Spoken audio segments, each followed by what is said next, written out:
জামালপুরের দেওয়ানগঞ্জ উপজেলার খোলাবাড়ি, হাজিরপাড়া, চরমাগুড়িহাট, খানপাড়া ও মাছিপাড়া সহ প্রায় ২০টি গ্রাম নদীগর্ভে চলে গেছে। ভিটেমাটি হারিয়ে নিঃস্ব অনেকেই।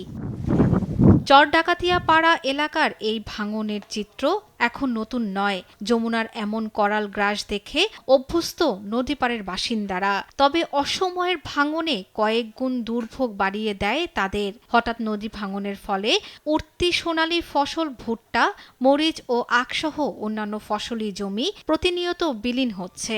অসহায় এসব মানুষের দাবি, দ্রুত ভাঙন প্রতিরোধে এগিয়ে আসবে সরকার। ৬ একর জমি আছে, একবারে খতম, একবার ১ হেক্টর জমিও নেই।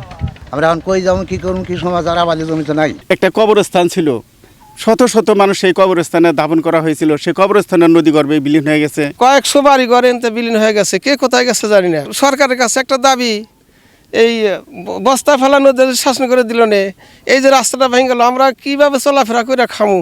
একমাত্র আরএফএল ক্লাস পাইপ নিশ্চিত করে প্রতি ইঞ্চিতে সঠিক থিকনেস ও সঠিক মাপ। পাইপের বস, না কিনলে লস। এবছরের শুরুতে উপজেলার খোলাবাড়ি থেকে চরডাকাতিয়া হয়ে বড়খাল পর্যন্ত প্রায় ৫ কিলোমিটার এলাকা জুড়ে তীব্র ভাঙন চলছে।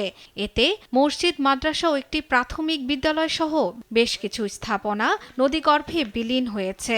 চরডাকাতিয়ায় যেখানে ভাঙনটা সিভিয়ার, সেখানে আমরা ২২০ মিটার অস্থায়ী প্রতিরক্ষা কাজের উদ্যোগ গ্রহণ করেছি। আমরা অনুমোদনও পেয়েছি ইতিমধ্যে। আমরা শীঘ্রই ওটার টেন্ডারিং প্রক্রিয়া চলে যাব। এটা ২২০ মিটার আমাদের এমার্জেন্সি কাজের জন্য ইতিমধ্যে ৩ কোটি টাকার অনুমোদনের জন্য চাওয়া হয়েছে।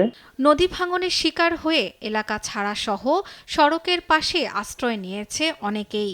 এছাড়া ফসলি জমি হারিয়ে কাজ না থাকায় মানবেতর জীবনযাপন করছে পরিবারগুলো। শর্মিলা কেয়া, নিউজ ডেস্ক, দেশ টিভি।